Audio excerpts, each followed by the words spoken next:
And remember one thing, these predators.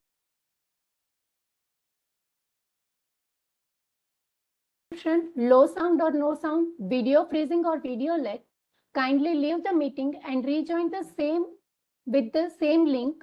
If the problem persists, please check the internet connection. Please answer the poll questions by typing in the chat box. Please do not send requests for the annotation in between the presentations. There are some disclaimers.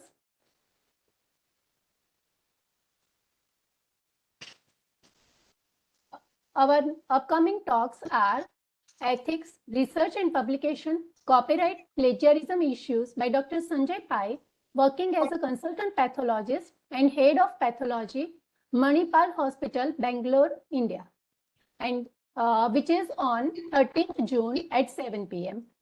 The next talk after it is 15th June, Thursday, that is slide seminar on round cell tumors by Dr. Mukta Ramadwar. Let's start. Okay. Do I start? Yes, sir. Okay. Hi, guys. Please. And thank you very much, Sumit and Anita and everybody else and the students for inviting me for today's session. I'm going to begin off by hopefully sharing my screen. And we've got this backup. Okay, we don't need a backup. We can use this.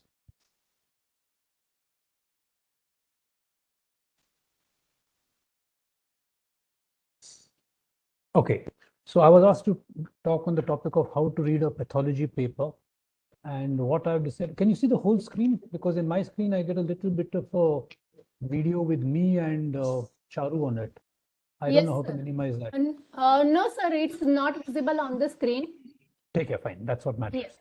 So last so time I was also confused about it. So it's okay. Okay, great. Okay, so I decided to make minor modifications to the title and call it How to Read a Pathology Paper, pathology in brackets, and some ramblings. And pathology because your approach to reading most papers is the same, whether it's pathology or medicine or surgery. So there's nothing unique about pathology papers, although of course you could argue that pathologists are unique people. Anyway, and as for ramblings, yes, you'll see why, because I really can't go on a straight path from A to B all through life. And today is going to be one more example of that. I am, as you guys know, a pathologist, and I've been involved as an editor with multiple journals, which is why I've been asked to take this talk, presumably. Well, actually, some of you would know that Anita was supposed to take this talk and I was supposed to be the chair, but because she can't make it, we reversed roles. So while I was making my slides, I had this thought, and then one of my colleagues who saw the slide this morning had the same thought, and she said that your slides look like you're giving a talk on how to write a paper rather than how to read a paper. And that's because essentially it's the same thing. The gyan that one gives is the same. If you know to write a paper, you know how to read a paper. And if you know how to read a paper, you know how to write a paper. So if Sumit were to call me the week after that to talk on how to write a paper, I'd probably be showing you the same slides and changing my talk a bit. And here's the bad news. We'll begin with that. It takes maybe about 5 years to learn how to read a paper or how to write a paper. And I say maybe 5 years because nobody has done a randomized control trial to see how long it takes for people to learn. But this is just an off-the-cuff statistic. The fact is, you can't start off immediately knowing how to read a paper. But a journey of 1,000 miles, as the Chinese proverb goes, begins with the first step. And let this be your first step in knowing how to read a paper, which, like I said, is also how to write a paper. Now, do remember this. One of the things about science is that much, or at least part of what you read today, will be disproved in the future, sometimes even the very near future. And what you're reading right now, what you will be reading right now is the truth, but only at this point in time. I could not get this exact reference, but sometime in the 1980s, I had come across a statement which was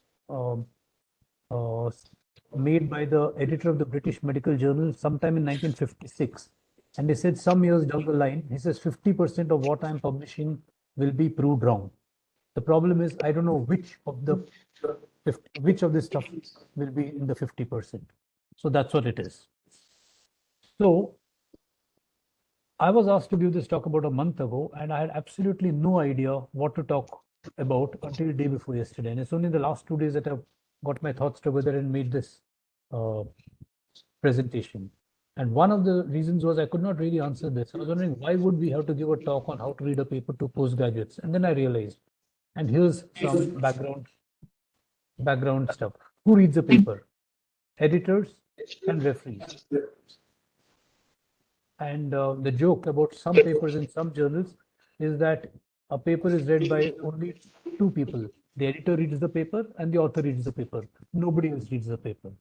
But we won't go into that kind of a, well, dystopian belief.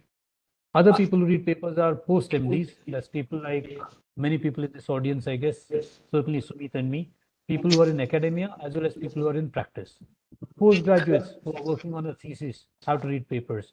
And some of you who've been attending this series regularly would know that about a year ago or a couple of years ago, there was this very interesting webinar and debate on whether or not a thesis was necessary for postgraduates. I was on one of the sides and I got trounced by my opponents. So that's just some information for you guys. But you know where I stand on that. And finally, some good science journalists do read papers in journals, especially when they send the papers by authors, and then use it to write up articles in the newspapers so that they can educate the general public.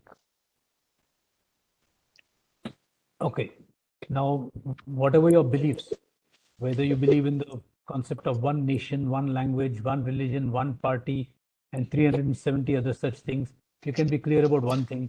There is no one single or best way to read a paper. You have to devise your own way of reading the paper. All I can do is give you some thoughts, some advice, but you have to decide for yourself. How to teach how to read a paper. Now, I have done a lot of sessions on how to write a paper, and most of them are, sorry, 1 or 2 day sessions. And in the 1 or 2 day sessions, I talk about multiple things on how to write a paper, and there will invariably be one session which is about halfway or three-fourths of the way through, and that is on how to read a paper. And there, sorry, I distribute a paper or a couple of papers, case reports, original papers, and ask the people who have gone through the course to look at it and point out the flaws in the paper. That's what we do. We discuss it threadbare. But that is not possible out here for a number of reasons. One thing being, this is only a 1 hour session, not a 2 day session, and we don't have time to discuss it threadbare. Secondly, most of you guys have never read a paper or have read very few papers before, so it would not be fair to expect you to discuss the paper right now. And so what this is going to be is mainly a theory gyan paper. The other thing, of course, is the best papers to analyze are those which have not been published. But there are issues of confidentiality. When an editor sends me a paper, or when an author sends me a paper to referee, it's only between the editor and me, or only between the author and me, and I do not have the right to share this with all of you. So, unfortunately, the best papers to learn from you cannot see. And which brings you to the question of why don't I pick up journals off the web, I mean articles off the web and discuss them. The problem there is if I take a paper from the web or an existing paper and criticize it out here, that person is going to get unhappy with me, and that person may be in this audience out here, and that would not be fair because he or she would not have a chance to defend himself or herself. So we have practical problems there. But why do you read a paper? That's the first thing. You read a paper because textbooks are outdated. Between now, a textbook may be a single author paper or textbook or a multi-author textbook, and between the time the last contributor of the textbook submits his or her article to the editor of the textbook, and everything is edited, and finally the printer publishes the textbook, it takes a minimum of 1, often 2 years.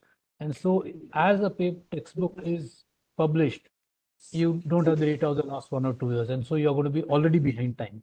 And so you need to read papers to keep in touch with the newest research.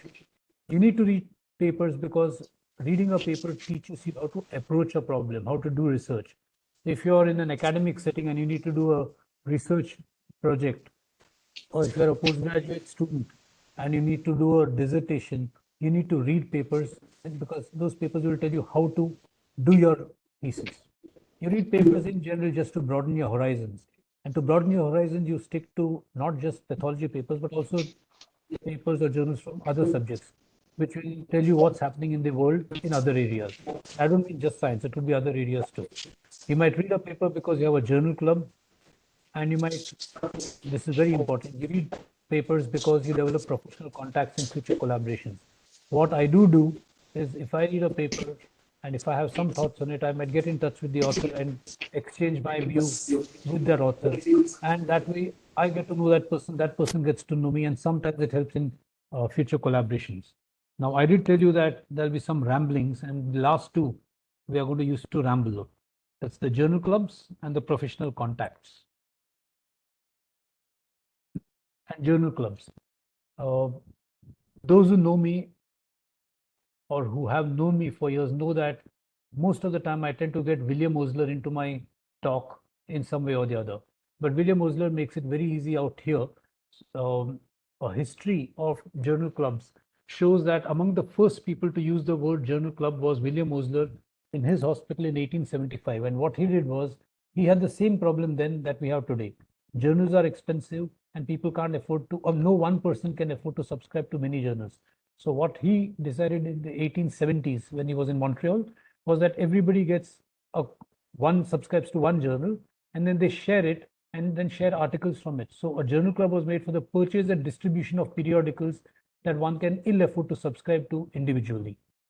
But there's also a reference earlier than that, and that's from 1835 to 1854 at Bartholomew's, St. Bartholomew's or Bart's Hospital in London, Sir James Paget. And Sir James Paget is um, a name which should be familiar to you guys, with the Paget's disease of the nipple and Paget's disease of the bone. He described both of them. So what he did was they formed a kind of a club. There was a small room over a baker because their library was very small, apparently. So they decided to meet in a small room over the baker's shop near the hospital gate, where they could sit and read journals, and where some in the evening even played cards. So it was a kind of a club where they read journals, and hence the word journal club came into being. But the goal of that journal club is the same as that of a journal club even today. It's to keep up with the literature, to impact on clinical practice, and to read and to teach critical reading skills. Which brings us to the next slide, to teach critical reading skills. And again, it's William Osler. Now, I have a book called A Way of Life and Other Readings by Osler, in which I read this statement. But then when I was making these slides in the hospital, I did not have access to my book. So I don't have the exact statement, but he says the other duty of a university is to teach students to think. And that is the reason you guys have to read papers. You will learn to think only if you read papers and analyze them. Textbooks are difficult to analyze because they are written by experts, and they are definitive because they are the accepted truth at that time. But an article in a journal is something which is trying to say something new. It's questioning the dogma or the current paradigm. They're trying to push boundaries, and that's where you have to think and analyze it. The kinds of reading that you do are random reading and focused reading. By random reading, what I mean is you read different journals, read different articles on different topics, and have an idea. You can also do focused reading, and an example of focused reading is when you choose a topic and read multiple articles on the same topic over the next few years. And I'll give you two examples of that. This is a copy of the title page of my thesis for my MD in 1991, and it was with Dr. Borges as the guide, and it was pseudosarcomas of the upper aerodigestive tract and esophagus. And what I did between 1991 and maybe about 5 or 10 years ago, I followed most of the literature on sarcomatoid squamous carcinomas or pseudosarcomas just for fun, to see what new thing they had to say from what we had found in 1991. And of course, it was because of this thesis that I had to first learn to read papers. The other thing is about specific reading or in-depth reading is this is a photograph of J. Aidan Carney, and I picked this photo off the net. J. Aidan Carney is an Irish pathologist, is an American pathologist of Irish origin. In fact, his FRC path is from Ireland. So J. Aidan Carney is now retired. He was pathologist at the Mayo Clinic, and I'd advise you guys to look up all the discoveries that he's made, because we can have a 1 hour talk just on that alone, on the discoveries that he's made. But one of the things he discovered or described was myxomas. And he had a great interest in myxomas and in, well, multiple other things. There's a Carney striad and a Carney complex and so on and so forth, and hyalinizing trabecular adenomas of the thyroid, which he described. So what he would do is he would follow the literature for any paper which was published on anything which was related to something he had published on. And in 1993, we published a case report on an ovarian myxoma. And within a couple of months, we got a letter in the post box, snail mail existed then, from him saying, I see that you guys are reported an ovarian myxoma. I would be interested in seeing slides of this for my record, since, as you know, I have an interest in myxomas. So we sent him sections of our slide. He agreed with our diagnosis, of course. And then I was in touch with him for over 20 years. And we used to exchange notes, and I learned a lot of pathology from him in the email over the years. And ultimately, what that led to was collaboration. We published a report in Histopathology in 2008, a hyalinizing trabecular carcinoma of the thyroid. This was only the fourth one which was described in the literature, since it was first described in 1922 by Zipkin. And the reason is, when I saw this hyalinizing trabecular carcinoma sometime in 2006, I said, there's only one guy in the world who has seen this and who's alive right now, and it's him. And we sent him the slides and asked him for his opinion, and he agreed with it. And then we did further work upon it and published it. So just his getting in touch with us because of his specific reading led to this publication 15 years later. Some general advice on how to read a paper: be skeptical and question everything. And the reason you have to be skeptical and question everything is because that is the way science works.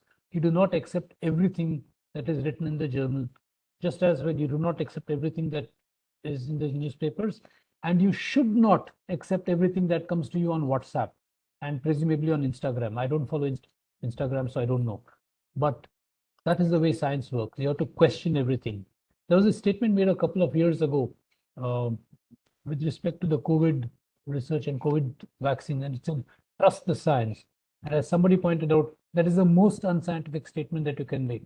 If you are truly scientific, you will question the science. If you're going to trust it blindly, you're not being a scientist at all. So that's important. Be skeptical and question everything. Now, the point is, when you see a paper in the journal, remember, it has already gone through peer review, and there is some likelihood that it is reasonably good.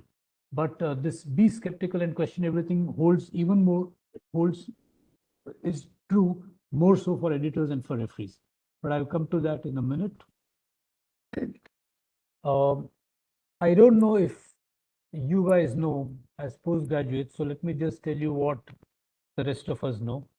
And it is that when you read a paper in a journal, what most likely happens is, you as a researcher have written up a paper and you have sent it, or you have written up a paper or a manuscript and you have sent it to the editor. The editor looks at the paper, and if he or she thinks it's really bad or meaningless, the paper is rejected almost always immediately. If not, the editor often sends it to some people on the editorial board and says, give me a quick opinion. Do you think this is worth sending out for peer review or not? If it passes that test, if the editor thinks that it's not a bad paper, or that it has potential, or if the editorial board members feel it has potential, the paper is sent out to 1, 2, or sometimes even 6 referees or reviewers who look at it independently and decide whether that paper makes sense. If usually what happens is, there will be some comments, the referees will find some flaws with the paper, and the author is asked to address those flaws and send a new paper or a resubmitted paper or a revised paper.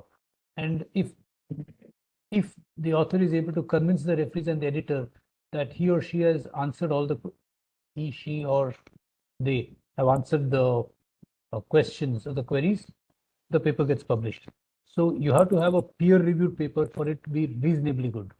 The kinds of papers that you guys will read in journals are original articles, which are, well, the heart of science, where you look at hundreds of patients or hundreds of cases and publish papers. Case reports, which are normally an N of 1 or an N of 2 or N of 3, which are individual patients, and which are lower down in the pecking order because it could be pure coincidence. It does not have to be real science. You cannot do a P value on a case report. You can do it on an original article. Review articles or meta-analysis where you don't have anything original to say perhaps, but you look at you put together everybody else's original articles and do an analysis of that. It has its importance, and a textbook essentially is a review article. Editorials, which is an opinion piece written by an expert in that subject. Letters to the editor and opinion pieces are one-off letters or articles where you have a hypothesis or you have an idea, you want to get something off the chest, you want to give your opinion to somebody, or you disagree with an original article or case report, you find flaws in it, and you write it in. It's original articles where you have to be, and case reports where you have to be most careful when you're analyzing. A review article less so because, like I said, it's multiple papers which have been put together. An editorial even less so perhaps because it's an opinion piece written by an expert. And usually an editorial is invited by the editor. So it's a known expert who's invited. Letters to the editor, well, it's an opinion. So there's really no statistics involved with that. And the person's opinion may be, well, different from yours. Finally, you have hypotheses. And yes, one more column. You can have articles in the humanities, such as on medical ethics or on history of medicine. Now, how to read a paper? Again, some gyan. An indexed journal is more likely to contain genuine data than an unindexed journal.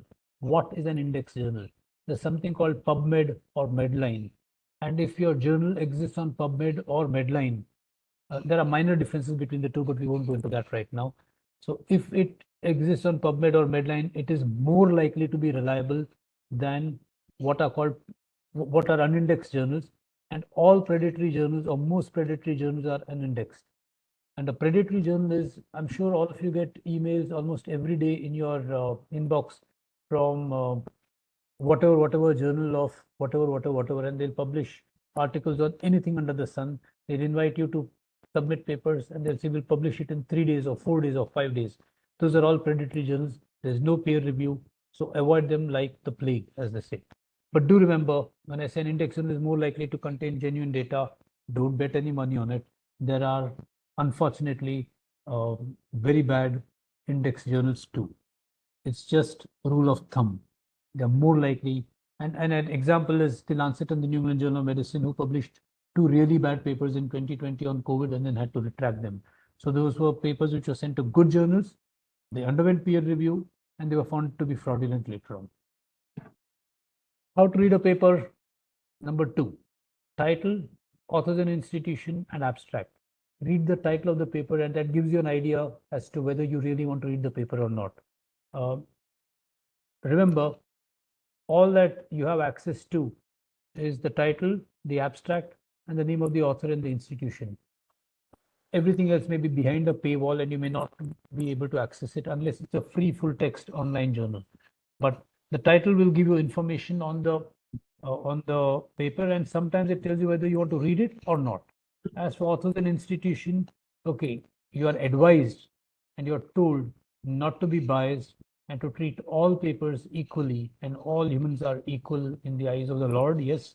But the fact is, you are biased because you're a human being. You are biased by the author and institution.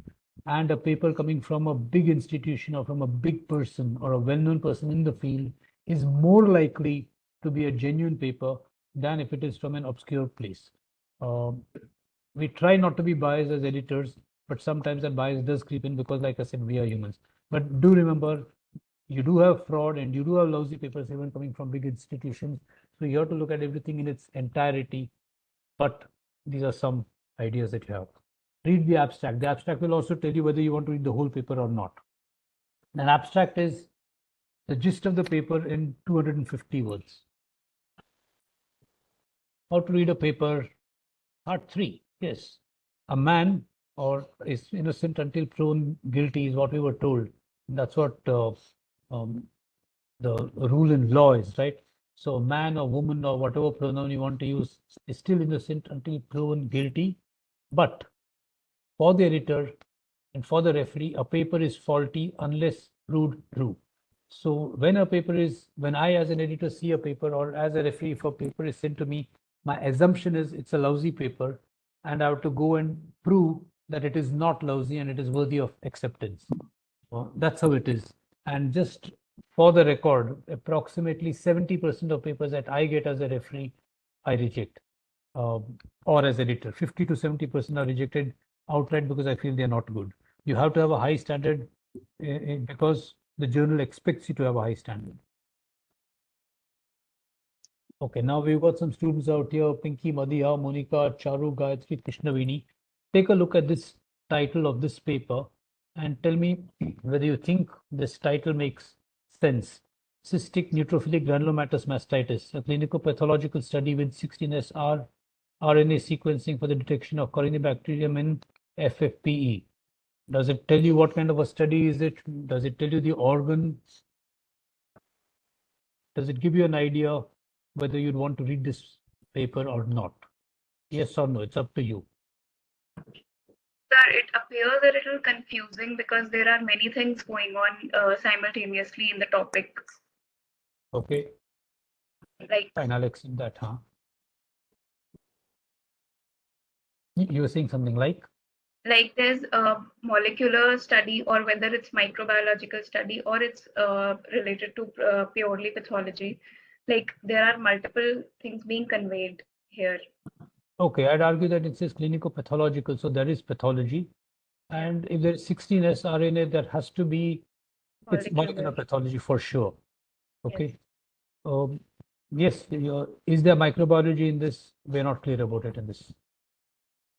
The answer is no, but it's not mentioned. Anything else? You know the organ, you can figure out it's a new disease, or at least a disease that you might not have heard of. Okay, fine, I'll accept that. If anybody has anything to disagree with, I can hear it. If not, we can go to the next slide. There's no right and wrong answer for any of these things, and nobody's going to get punished. Okay, I assume nothing else, so we go to the next slide. Here's a slide again, or I'm sorry, a title again. And this is amoebic colitis can mimic tuberculosis and IBD on endoscopy and biopsy. There's a message straight. It's a message in this title. You are allowed to have such kind of titles, incidentally. So anybody, how is this title? Good, bad, or ugly? If you're a clinical So this is more like a disclaimer, like it tells that it is like a disclaimer, like you want to read this because it does sound like a Okay, you can argue that the author is trying to tell you that, even if you don't want to read the whole paper, at least remember this. When you see endoscopy or when you see biopsy, you're suspecting one of these things, do keep in mind it might be something else. You think it might be TB, but do remember it might be amoebiasis. Okay, but I'll accept it. There is no perfect title, there is no perfect thing. Remember, each one has to choose whatever means he or she has to get the message across. Here is, okay, this is obviously not pathology. This is one of the other things. Report of a case with clinical and pathologic features of Castleman disease that predates Castleman's report by more than 50 years. What do you think of this title? Does it get the message across? Would you be interested in reading such an article? It's very confusing, sir. For me, like I find it very confusing. Like, what are they talking about in exactly by conveying Castleman report? Okay. Okay. What this author is trying to tell you is that Castleman described this disease, which is called Castleman's, which we now call Castleman's disease. But these authors found a paper in which this disease has been described more than 50 years before Castleman described it himself. You see, the clinical as well as the pathology is the same. So it's a historic paper. So if you're not interested in history, you might just give it a miss. But this, you can figure out in this that it's a historic paper, right? Yes, sir. I couldn't figure that out. Well, it's a report of a case of 50 years ago. Right? Everything which is 50 years ago has to be history, yeah? Yes, sir. Okay. Okay, maybe because remember you're just being shown this right now and being asked to describe it doesn't, you are on gas, so to say. You're on test, you're being tested. And I see that you're the only one who's talking, the others are not talking. Take it. Doesn't matter. Here is one more paper from Indian Journal of Gastroenterology. A good misdiagnosis to make. Does this tell you anything about the paper at all? You might just give it a miss because it tells you nothing. Is it a good title or a Complete, bad sir. Like title? we don't understand what they're actually talking about. Yes. So it's not actually related just to pathology. It can be about any branch of medicine. It can be both clinical or anything else.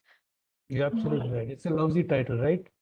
Sir, I think because of the same reason, many people will miss it out. Like nobody will pick it up thinking whether it's for their interest or not. Absolutely. I agree with you 100%. Unfortunately, I was a stupid fellow who wrote this article. I was the first author. After it got published, I said, what a stupid title this is. I should have thought of, I can think of 10 other titles I can give this. But when I wrote that paper, and this was just 10 years ago, I didn't think of it. I thought this was a very catchy title. One of the problems with this title is it doesn't tell you the organ. As I think Gayatri just pointed out, it doesn't tell you whether it is pathology or clinical, right? It also doesn't tell you the organ, whether this is breast or pancreas or what. And this was from the pancreas. And the problem with this kind of a title is that the keyword pancreas does not get picked up. And so it's never going to get picked up on Medline unless you put in the word misdiagnosis. And you're rarely going to put in the word misdiagnosis. So the thing is, this kind of a paper you're not going to read. So somebody should have given it more thought. Somebody being me in this case should have given it more thought while giving this title. Anyway, you live and learn, and I've learned all right. IMRAD. Do you guys know what IMRAD stands for? Yes or no? Yes? Yes. Yes, okay, fine. And I remember exactly when I first heard the word IMRAD, and this was, I was sitting in October or November 1991 with Dr. Borges, and she wrote the word IMRAD on a piece of paper. And IMRAD, frankly, sounds like a Pakistani fast bowler who's going to become prime minister 30 years down the line. But it was not that. IMRAD was an acronym for Introduction, Materials and Methods, Results, and Discussion. And this is the general style in which a paper is written. Whether it is an original article or whether it is a case report, you roughly follow this style. And this is how I remember Dr. Borges teaching me this. Introduction is why was the study done? That's what you have to tell the readers. Materials and methods is what did we do in the experiment or in the study. Results is what did we find, and discussion is most important. So what does it mean? Where you compare your findings with that of somebody else and discuss it. So whether you're writing a paper or whether you're reading a paper, this is what you have to look at, and you have to see whether the authors have addressed these issues. If they've addressed these issues, it's a good paper and you'll be able to analyze and understand and take home a message from it. If not, it's not a good paper. So the introduction is why was the study done? And there the author takes you from the known to the unknown, and it ends with the research question. So the author assumes that you may or may not know much about the subject and tells you in brief what the subject is all about, what the paper is going to be about. And he begins off with the known, he or she, okay, begins off with the known and then gets into what is not known and hence why the study has been done. And here we have one, this is the last abstract. Last time I'll be involving you guys, students, in this discussion because like I said, we don't have time. But here's an article on a dysplastic kidney and begins off with a definition of dysplastic kidney. And that's the first half of the paper of this paragraph. And it says that dysplastic kidneys may be enlarged or may be small and shrunken and called hypodysplastic. There are some reports of dysplastic kidneys with tall columnar ciliated epithelium which resemble the epididymis. Although dysplastic kidneys are not uncommon, or they are common, so to say, there are few reports of these epididymis-like tubules, and they are not been mentioned in the textbooks. And these authors present the morphological and immunostatistical features of these dysplastic kidneys with these epididymis-like tubules. So does this introduction go from the known to the unknown? Does it tell you what you know and what you don't know? Does it tell you what the study is going to be about? Yes, sir, it does. Or is that a diplomatic answer because you think you know who the author of the paper is? Or is that the truth? Diplomatic.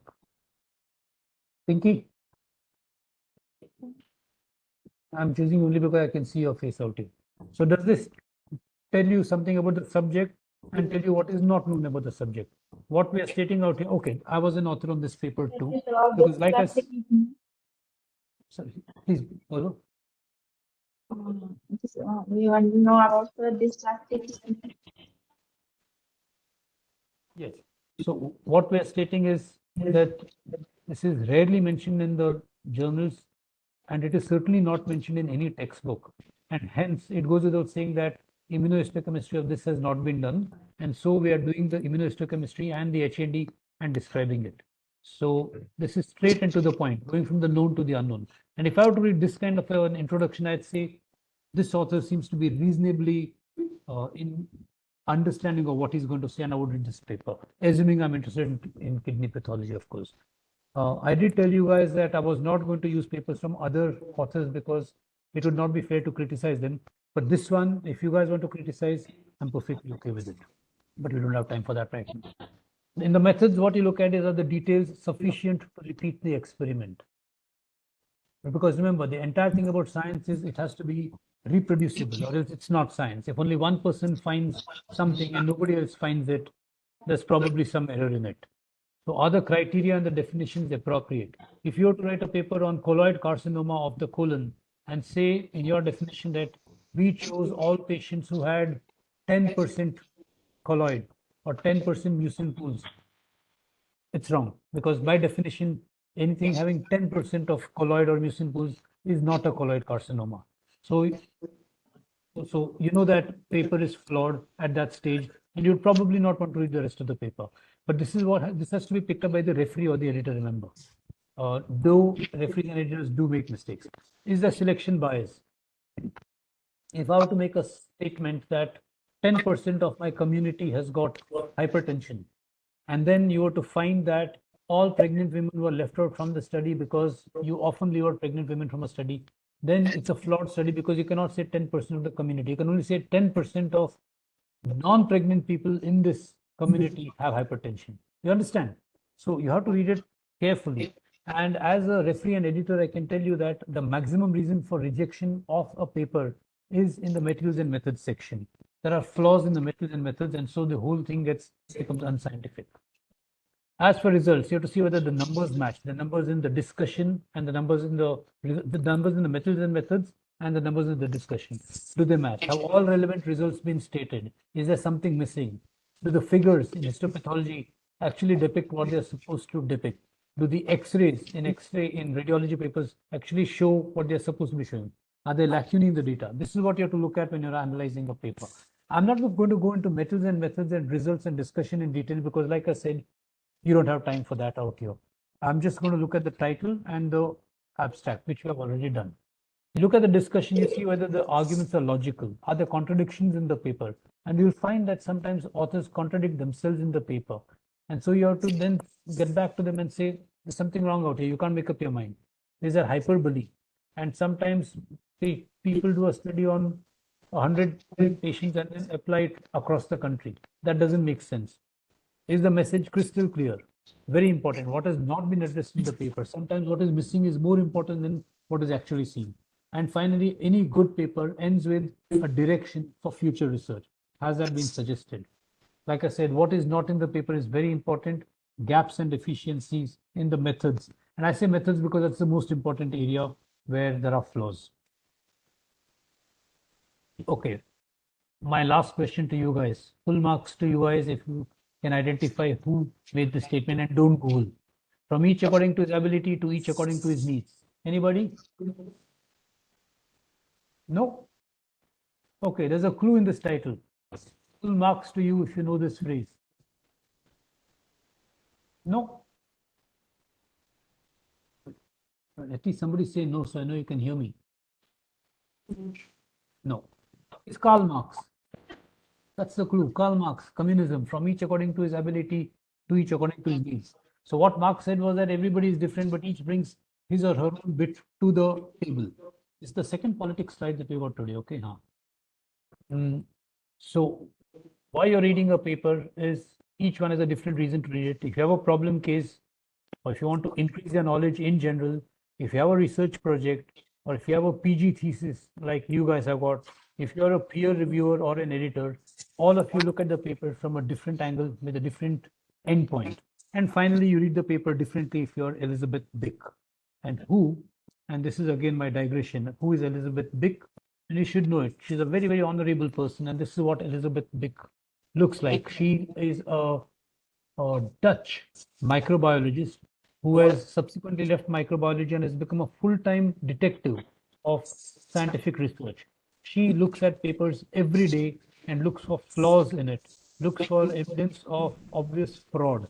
She looks at duplicated images. She looks at gels which have been manipulated and changed to publish. And every day she publishes this and brings to the notice of the world, to the scientific world, of obvious fraud in research and errors, or sometimes genuine errors in research. But when you're fiddling around with a gel, it's fraud. So Elizabeth Dick reads papers for a specific reason, to pick up fraud in scientific research. So when you, like I said, so different ways of reading. So when you're a resident, what you should do is you should skim through the paper so that you have an idea of what's happening. And you have to skim through the paper, you have to read papers because, like I said, your textbook is out of date. You must know what's happening. You don't have to know it in great detail, but be aware of the existence of new diseases or new findings. Something drastic might happen. There might be some major change in thinking, and you need to be aware of it. Just to give you an example, when I joined med school in 1982, there was no such thing as HIV or AIDS. But in 1985, when I was in second MBBS, one of the questions that we got in our second MBBS paper was AIDS, AIDS.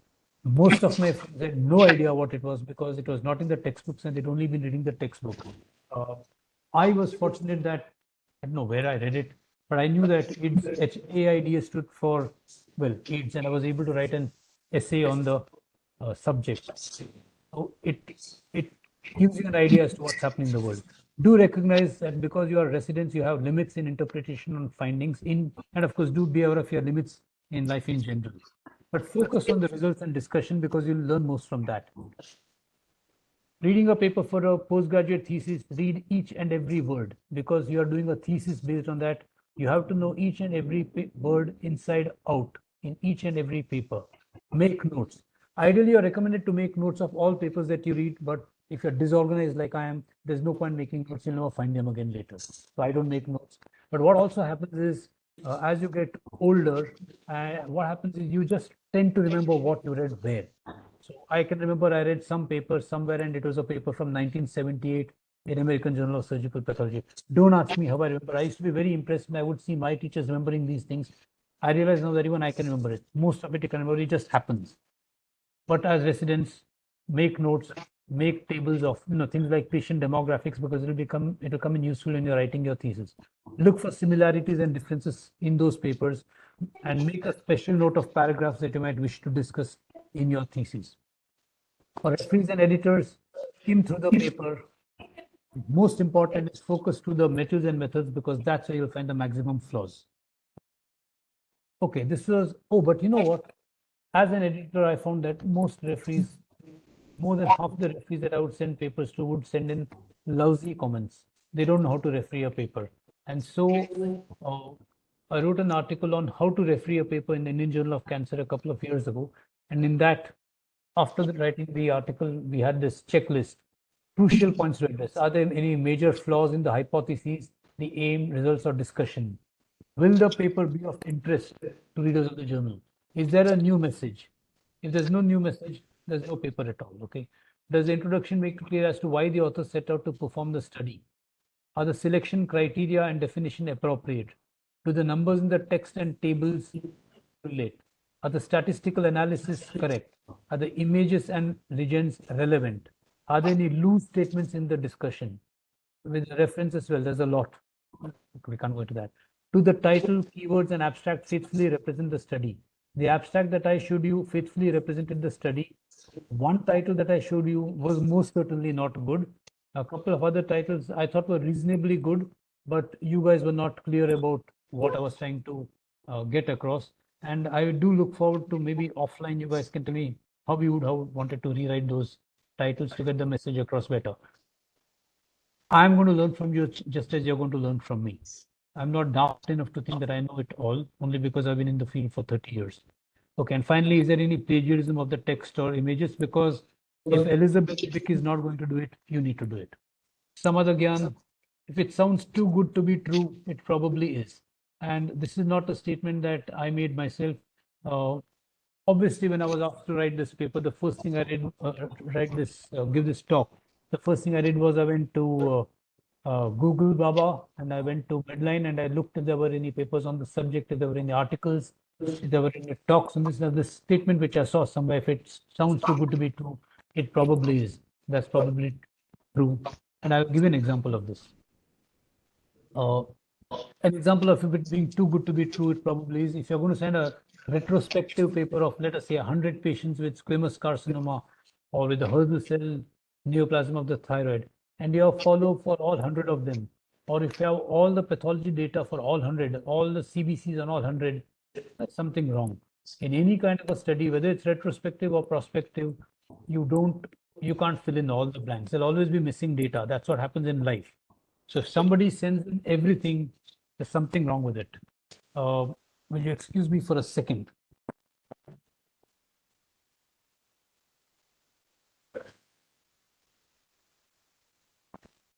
Sorry, I'm alone at home and somebody has come.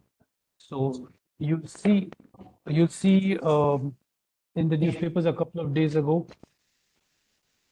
When you come, you'll see there's a thing on new blood test to diagnose 55 cancers. Now, this is a newspaper article based on a medical journal. I'd be skeptical about it. A new blood test to diagnose 55 cancers. There's something wrong with it. I've not seen the paper, so I can't tell you what's wrong, but I'd be very, very skeptical about this. Again, Elizabeth Holmes, multiple blood tests from a single drop of blood. I don't know if you guys are following it, but Elizabeth Holmes is now in jail at the moment. I take it you guys all know who Elizabeth Holmes is? Yes, no. If not, that's homework for you guys. Go look up Elizabeth Holmes, and there's a very, very interesting book on her company and on her. Do read that. A guy called Carrie wrote it, and there's also a program on Netflix if you'd like to see it. But the book is much better. And finally, everything new is not necessarily good. So if somebody comes out with some fantastic new thing in a paper, don't just jump to the conclusion that it's good. It may not be good. It's like any new drug. It doesn't have to be the best. You have to wait for some time to decide whether it is good or not. And time alone is the best way of deciding. Why not to read a paper? And I thought that's very There important. is a question from one Okay. of the student. What do you mean by reviewer? Reviewer. Okay, a reviewer is a referee. I did tell you guys that when a paper, remember, an editor is an expert in one field only. An editor has a reasonably good idea. An editor is an editor because he or she knows how to edit. And editing means looking at a paper, deciding whether it's good or bad. But an editor has only an idea of a limited number of things. And when you're an editor of a journal, if you're an editor of a pathology journal, you are going to get papers on kidney, liver, brain, stomach, and everything else. And you would have an idea about some of it, and there are going to be certain areas that I have absolutely no idea about. Now, nephropathology or neuropathology are areas that I know absolutely nothing about. So if you were to send me a paper when I'm editor on this, I would not know whether you are describing something new or whether you are describing something which has been described 10,000 times before. So I would send this out to a neuropathologist or a nephropathologist. And this neuropathologist or nephropathologist acts as a reviewer or a referee or a peer reviewer. That's what the word referee or reviewer means. They look at this paper because they're experts in the field. They evaluate that paper, they evaluate the science, they evaluate the message in the paper, and get back to the editor and tell the editor or advise the editor, yes, this is a good paper, I think it needs to be published, but here are minor flaws or major flaws that need to be addressed. Or that referee gets back or reviewer gets back to the editor and says, I think this is a lousy paper because this has been described before, and gives scientific reasons as to why it's a lousy paper. The editor then evaluates these comments and decides for himself or herself. I'm going to say himself because I'm the editor in this case. Decides whether these comments are good or not. Sometimes the referee can come out with really bad comments. I've been at the receiving end just day before yesterday of really poor comments by a referee, but we're allowed to accept it because the editor has accepted those comments. But a good editor looks at the referee comments and again decides whether they are good comments or not and sends them ahead. Okay, so when not to read a paper, ask a chappie called David Jones or Daedalus. Well, you can't ask him because he's now dead. He died 3 or 4 years ago. But David Jones used to write for New Scientist from 1964 or 65 to 1988. Then he wrote for Nature, and then he wrote for The Guardian. And he was a chemist. And I read this interview with him in Nature in 1997. And this is what he looked like. And okay, when I picked up this photo of the net, I kept getting that warning, please acknowledge the source of the photo. Unfortunately, I was never able to figure out what the source of the photo was. So I'm saying I'm unsure of the source of the photo, but thank you anyway to whoever took this photo of David Jones or D. Dallas. And D. Dallas used to write 1/3 of a page in most issues of Nature, just a column in which he would talk about almost like science fiction, inventions that should take place in the future, discoveries that should be made in the future. And for that, what he did was, he mentioned that interview, he never read scientific journals. Because he says, if I read a scientific journal, I'm going to get biased. So this is totally free floating independent thinking. And in 1965, he wrote about something which was actually discovered in 1985 and got a Nobel Prize in 1996. What are called carbon-60 or buckyballs or Buckminster-Fullerene balls. But the flip side was sometimes he would write an article and then he would get a letter, or there would be a letter to the editor that Diderot wants such and such a thing to be discovered, but it has been discovered 10 years ago. Because David Jones did not read the journals, he would not know about certain discoveries which had already been made. But I don't recommend to you to do it. David Jones is one of a kind. But it's interesting to know that there are people like this who exist. And here's a letter which I wrote to an editor in 2010. I emailed this chap and I said, I first thought of writing a letter to the editor, but decided not to because I found the process of registering for the journal and then writing a Word document and submitting it too cumbersome. But as an editor, I must point out to you an error in the latest issue. Now, this was a late 2010 issue. I'm not going to name the journal. I'm not going to name the author. I'm not going to name the subject because then that will give you a clue. But when I was reading this paper, I was flipping through it, it was too good to be true. Everything was in place. And that's why I started looking at it carefully. And then I realized that the low power and the high power image was of the same magnification. So that means there was poor peer review, poor editorial work out here. Then I saw in the table, case number 24 of 2008 had 42-month follow-up. Oh yes, there were at least 24 patients in the study and all of them had follow-up. That rarely happens. You can't get follow-up in all cases. And this was from a small hospital.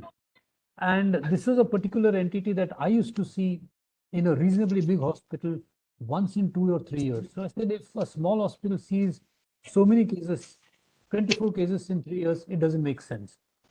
Then I pointed out that even if January 1st, this was a study from 2008 to 2010. I said, if in the 36-month period from January 1st to December 31st, 2010, this guy has got 42 months follow-up, this is clearly fraud. So I informed the editor about it.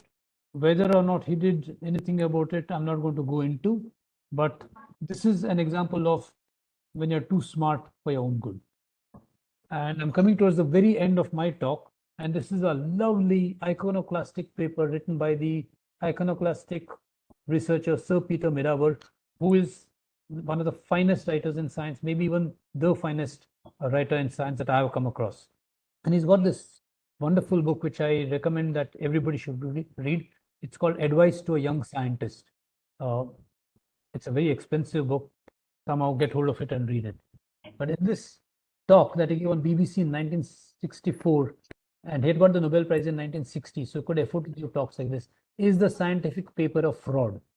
And he says, I ought to explain that a scientific paper, this is for the layman, right? So it is a printed communication to a learned journal, and scientists make their work known almost wholly through papers and not through books. So papers are very important in scientific communication. And he says it's a fraud. He doesn't mean that the data is fraudulent or the message is fraudulent, but he says, and this is where he goes against IMRAD. He says in IMRAD, you have an introduction, then your methods, and it suggests that you are crystal clear about what your methods are going to be, and you write it out there. And then you are in virgin land and you have all the results and you just see the results, you're unbiased and you get the results. And once you have all the results and you start thinking about what the discussion is and you compare others' data with yours. He says in real life, that's not what happens. Science is not neat and clean and linear and logical. He says what happens is you have some data and then you get some ideas and then you discuss it with someone and then you look at your material again. That's what happens in life. So he says the scientific paper is a fraud because it tells you everything is in different neat boxes of introduction, methods, results, and discussion. It's not that way. I do see his point, but the fact is, if we were, for most people, certainly for me, if I were to write it like I were to work on a paper, it would be a royal mess. We would not know what ends where, what happens where. So it's easier to analyze, it's easier to understand if it goes into an EMRAG format. But it's an interesting thing to read. You must read, like I said, you must read widely, you must read outside, you just need to think outside the box, you must read outside the box. You must read stuff by David Jones or Daedalus. You must read Peter Medawer to get different ideas because your thinking is going to get better that way. So my advice to you as we come towards the end is to read or at least to browse widely. You can look at Medscape, you can look at the tables of contents of various journals such as Archives of Pathology, American Journal of Clinical Path, National Medical Journal of India, the BMJ, what have you. Look at different journals, have an idea as to what's happening. When you read different journals, you learn how to read. It'll all fit in. Here's this one scientist, an American, can't remember whether she's a molecular pathologist or a chemist, but she read one paper every day for 899 days. And she says that when she went off on vacation with her family for a week, what she'd come back is she'd come back and catch up on reading and read 2 papers a day and make up on that. But essentially, she read 899 papers in 899 days. But at the end of it, she says she became a better scientist. So, well, it's something to be said for her. And to conclude, and not bad, it's 1959. I've taken 59 minutes for this. Your journey of 1,000 miles, or remember, I did say 5 years to learn to read a paper. Your journey of 1,000 miles has just begun with this talk. Those of you who have not read papers will have some idea, hopefully, at the end of this as to how to evaluate a paper. Don't worry, you're going to have problems, but things will fall into place eventually. My suggestion to you is if you read papers and you don't understand it, ask your friends and colleagues for help, or have a journal club where other people also read the same paper and you can exchange ideas and get to learn to read a paper. When you learn to read a paper, you will also learn how to write a paper. I think that's my last slide. Yes. Thank you. Now I stop sharing, right? Yes, sir. Yes. Okay. It's all to us and people. If there are any questions, I'd be happy to take them. I hope I can answer them. One question has already been asked, and that is who's the referee? I told you guys that. Yes, sir. If you have any comments, if you want to criticize those titles or abstract and things, I'm perfectly okay. Have never been an examiner and I will never be an examiner, so you don't have to worry about it. Even if I were examiner, I won't use it against you. Sir, there is no question in the chat box. This is the best talk of all time. It has answered every question. Yes, sir. Or nobody has understood a single word. You know, it's all or none phenomenon here. कुछ भी समझ में नहीं आया, so how can we ask you questions? Okay, like I said, I really don't expect you all to this. The best way really is to do practicals, hands-on. Sit with your colleagues, look at a paper, look at it, have a journal club, you'll understand. Use these methods. And you might want to look at that Indian Journal of Cancer paper of mine, which gives in more detail how to read a paper, or how to write a paper, or how to referee a paper. You'll also find other papers by other people on the net, which are very good. I can't offhand remember. My email was there on slide number 1.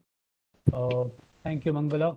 My email was on slide number 1, and my email I shall tell you guys in case you guys want to write it out. You're most welcome to touch base with me offline. It is SANJAYAPAI, sanjayapai@gmail.com. You're most welcome to email me anytime. I normally reply within a day or two. If I miss, which is unlikely, email me again or call me up. I don't know whether to give you my phone number or not. I'm scared that I'll get happy birthday and happy new year and Diwali wishes.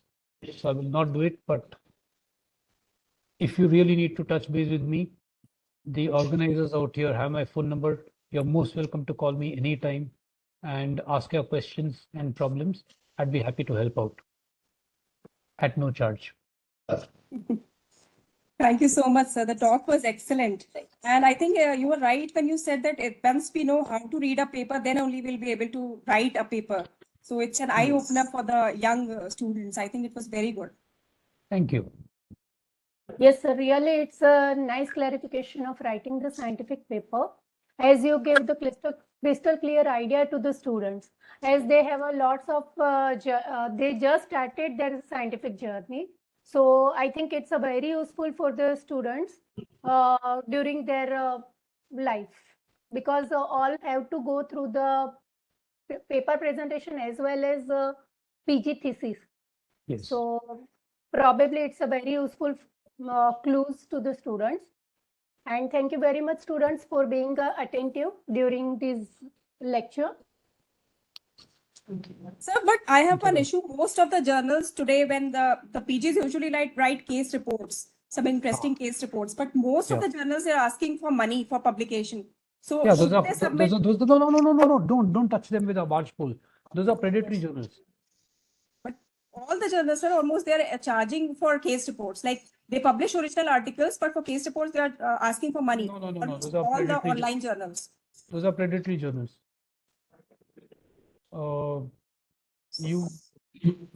If you guys have any questions, if a journal asks you to pay money, talk to me first. I will tell you whether it's a predatory journal or not. It is.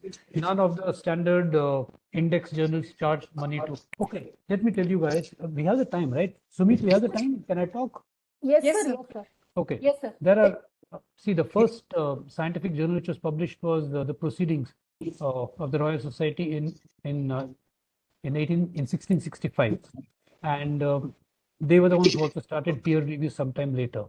And that model continued until about 15 or 20 years ago, where you had a journal, and you guys have seen journals in the library, right? So you have to subscribe to a journal in order to read it. And that's what is called a paywall journal. If you don't have the money to buy the journal, you cannot read the research, you cannot read the papers. So as an author, I would publish a paper in a journal, but the reader could read it only if the reader had the money or if the institution had the money to subscribe to that journal. When the net came along 15 or 20 years ago, somebody had this bright idea of having open access journals. And there they said the reader, so the first thing, the paywall journals are where the reader pays to read the article. 15 years ago was this new model where the author pays. The author paid the online journal to publish his or her paper, but the paper was made free full text online to the rest of the world. So the reader had access to it. So that was the second model. Then the third model is neither reader pays nor author pays. That is a journal which depends on government giving it a subsidy or the Wellcome Trust or somebody donating money to the journal or to the society to run a journal where neither reader pays nor author pays. Now, I publish in such journals because I want my research to be seen by everybody, and so I publish in such journals. Though for some of my articles in pathology I publish in a paywall journal because I don't know any good free full text online journal. I don't get research grants, so I can't pay a publisher to pay in a free full text online journal where the author pays. Incidentally, I'll be discussing all this in my next week's talk. I just realized. So those of you who are not going to attend next week are still getting some amount of gyan. Those of you who have the misfortune of attending next week's lecture will be hearing the same thing twice. But anyway, so you have three models. Now, which journals are asking you to pay for publication of case reports? Those are also the journals which ask you to pay for publication of papers. Check carefully. If it's a Biomed Central Journal, for instance, which is published from London, they ask you to pay for everything and there'll be $1,500. Oh yes, that's one clue. You get a clue as to whether a journal is good or not based on the charges that they ask you. If they ask you for $2,000 or $4,000, you can be sure it's a Raddi journal. It's a predatory journal. Avoid like poison. if they ask you for $1,500, it's probably a good journal published from the like Public Library of Science or Biomed Central Journal. But I can't afford $1,500, and I'm reasonably sure that nobody on the screen now can afford $1,500 to publish a paper. So the question doesn't arise. You're not going to publish out there. Also, case reports are way down now in the list. Unfortunately, I like case reports, but they're way down in the list in the pecking order of respect that one has for papers, and so you can't really publish case reports. But Bushra was the one who asked me the question, right? Yes, So sir. yeah, so I'll Because talk sir, to you. most of the residents publish case reports. They are able to write only case reports initially Yeah. when they start writing. That's right. So- That's how you begin publication. Yes. So there are Yes. areas. So what I'll do is I'll talk to you offline tomorrow, perhaps, on what we can do about it. Yes. And sir, it would be very nice if you could share names of some journals which are genuine, where the residents can send their case reports. If you have any list of those journals. Medline. Because- Look up journals on Medline. Almost all journals which are on Okay. Medline are genuine. I say almost all. Nevertheless, mere saath check karo with these things. And Because unfortunately, most of residents these. always ask us that Yeah. in which journal we should send the case report. They always ask us, and we don't know whether the journal is genuine or not. So if you have some list of genuine journals for the PGs, especially, it would be very nice. There are 30,000 journals here in the Okay, biomedical pathology literature. journals. If I would send you an email on this, it will take the rest of my life. So just look up Medline, if it exists on Medline or not, and check with me. That's the next thing. If it's not on Medline, in all probability, it's not a good journal. And I say all probability because there are a couple of exceptions. Current Science, one of the journals I'm associated with, it's a basic science journal. So it's not on Medline. Okay, because Medline talks about medical journals only. This is a basic science journal. So if it's with these rare exceptions, I would say avoid something which is not on Medline. Thank you. Sir, most of the journal ask that you have to pay almost 5,000 is in almost all the journals. And they told that this is a publication charges. As you want a printed journal, we have to send to the referee and editorial board, plagiarism check, printing, all these expenses is more than 5,000. That's why we are collecting money from the author. That's what journal explains about the collection. Nobody is going to say, give me a bribe. They'll say, मेरे को चाय पानी का पैसा दो. Right. So he's not going to tell you that it's a predatory journal and it's money for himself. And I have been refereeing for 30 years. I have not got a single paisa. So tell me who these journals are. I would like to referee for them if they're going to pay me. But I'm just kidding. It's all fraud. Anybody who's asking you for money is just trying to part with your. And remember one thing: these predatory journals that you publish in, they are of no importance whatsoever for your promotion because they are not considered for promotions by the Medical Council of India, or what is it called now? MCI rules, according to MCI rules. Yeah, MCI rules or whatever it is. NMC. NMC. Yeah. So the NMC does not accept any of these, and I can assure you that they don't, because the committee which was set up to create this list of journals, I was on that committee. So I can assure you that these predatory journals are not accepted. Yes. In fact, I'd probably be putting a link to that article of mine. We published an article on this in a journal, and after which the MCI changed its rules. I'll be presenting it next week. Okay. This is self-plagiarism. I'm praising myself. But you can't stop me here. Okay, sir. Any questions, students? Do you have any question to the sir? You can Shall ask we finish?